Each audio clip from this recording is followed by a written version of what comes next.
حضور علیہ الصلوۃ والسلام تشریف فرما، ایک عربی آیا، عربی کہتے ہیں جو گاؤں کے رہنے والا یعنی بدو آیا، اس نے آگے کہا یا رسول اللہ صلی اللہ علیہ وسلم، میں نے اسلام تو آپ کے ہاں قبول کر لیا، یا رسول اللہ صلی اللہ علیہ وسلم میں مسلمان تو ہو چکا ہوں، لیکن میں یہ چاہتا ہوں کہ میرے ایمان کی پختگی کے لیے آپ کوئی ایسا کرم فرمائیں، ایسا اپنا معجزہ دکھائیں جس سے میرے ایمان کے اندر اور بھی تقویت ہو جائے، میرا ایمان اور بھی مضبوط ہو جائے۔ تو میرے پیارے بھائیوں، نبی کریم علیہ الصلوۃ والسلام نے ارشاد فرمایا کیا چاہتے ہو؟ تو اس نے کہا میں چاہتا ہوں کہ یہ درخت آپ کی گواہی دے۔ تو میرے نبی کریم علیہ الصلوۃ والسلام کے پیارو، دیکھو میرے نبی کریم علیہ الصلوۃ والسلام نے اسی عرابی کو کہا، وہ عرابی یعنی میرے نبی کا صحابی جو تھا جس نے سوال کیا، حضور علیہ الصلوۃ والسلام نے ارشاد فرمایا جاؤ اس درخت کو کہو کہ تجھے نبی کریم علیہ الصلوۃ والسلام بلاتے ہیں۔ جب وہ عرابی نبی کریم علیہ الصلوۃ والسلام کے فرمان عالی شان کے مطابق اس درخت کے پاس گیا اور اسے جا کے کہا کہ تجھے حضور علیہ الصلوۃ والسلام بلاتے ہیں، تو میرے پیارے بھائیوں دیکھو وہ درخت جو بے جان ہے، میری بات سنو، زبان نہیں، کان نہیں، لیکن خدا کے رسول کا پیغام کیسے سنا، حضور کا ارشاد کریم کیسے سنا۔ اس نے پہلے ایک طرف جنبش لی تو ایک طرف سے جڑیں اکھڑ گئیں، پھر دوسری طرف جنبش لی، دوسری طرف سے جڑیں جو تھی زمین سے نکل گئیں۔ جب جڑیں نکل گئیں تو وہ چل کے آیا اور رسول پاک علیہ الصلوۃ والسلام کی بارگاہ بے کس پناہ میں آ کے کہا الصلاۃ والسلام علیک یا سیدی یا رسول اللہ صلی اللہ علیہ وسلم۔ حضور علیہ الصلوۃ والسلام کو جب اس نے سلام و نیاز پیش کیا، حضور پہ درود و سلام پیش کیا، پھر نبی کریم علیہ الصلوۃ والسلام نے اپنے پیارے صحابی سے پوچھا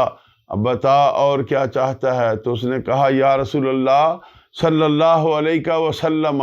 میرے لیے یہی کافی ہے، اب میں الحمدللہ میرا ایمان پہلے سے بھی زیادہ مضبوط ہو گیا۔ میرے پیارے بھائیوں، اب نبی کریم علیہ الصلوۃ والسلام نے درخت سے ارشاد فرمایا کہ تو اب چل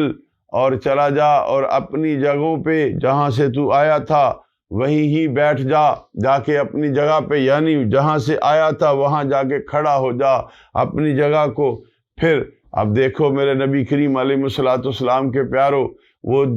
جو درخت ہے وہ چل کے بھی آیا، پھر واپس گیا اور جس جگہ سے وہ آیا تھا وہیں جا کے وہ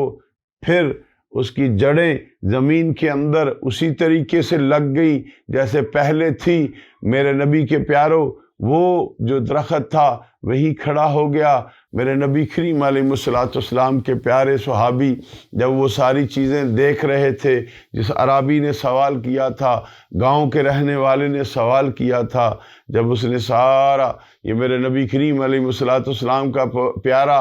معجزہ مبارک دیکھا، تو پھر اس نے رسول اکرم صلی اللہ علیہ وسلم سے عرض کی یا رسول اللہ صلی اللہ علیہ وسلم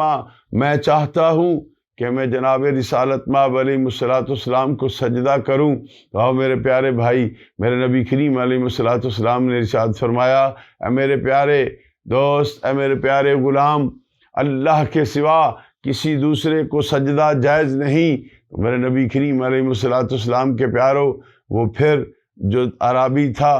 اجازت لے کے رسول اکرم صلی اللہ تعالی علیہ وآلہ وصحبہ وسلم سے عرض کی یا رسول اللہ اب مجھے اجازت دیں کہ میں اپنے علاقے میں جا کے دین اسلام کا پرچار کر سکوں، میں دین متین کی تبلیغ کر سکوں۔ میرے پیارے بھائی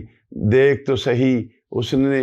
درخت کو دیکھا کہ درخت ایسے ہوا پھر ایسے ہوا۔ ارے میرے پیارے بھائی، درخت کو تو مصطفیٰ جان رحمت صلی اللہ تعالی علیہ وآلہ وصحبہ وسلم کا ارشاد سن کے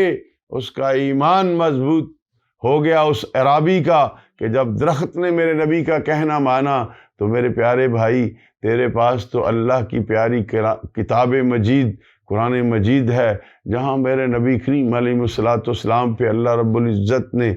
6666 آیتیں اتاری ہیں۔ کاش تو کبھی اللہ کے رسول کے اس معجزہ جو زندہ و جاوید معجزہ ہے قرآن مجید فرقان حمید، تو اس پہ اپنا وقت صرف کرتا اس سے تجھے اچھی اچھی باتیں ملتی، تجھے حلال و حرام کی پہچان ہوتی، اور پھر تو اپنے نبی پہ ایسا ایمان لاتا کہ کائنات کی کوئی چیز بھی تیرے پاؤں کو ڈگمگا نہ سکتی، اور تیرے ایمان کے اندر کبھی بھی کسی چیز کا ہیر پھیر نہ ہوتا۔ معجزات رسول مقبول علیہ الصلوۃ والسلام دیکھ کر اگر کافر مسلمان ہو گئے، ہم تو ہیں ہی مسلمان، ہمیں اپنے نبی کے ہر فرمان پہ عمل کرنا چاہیے۔ اللہ تعالی ہم سب کا حامی ناصر ہو۔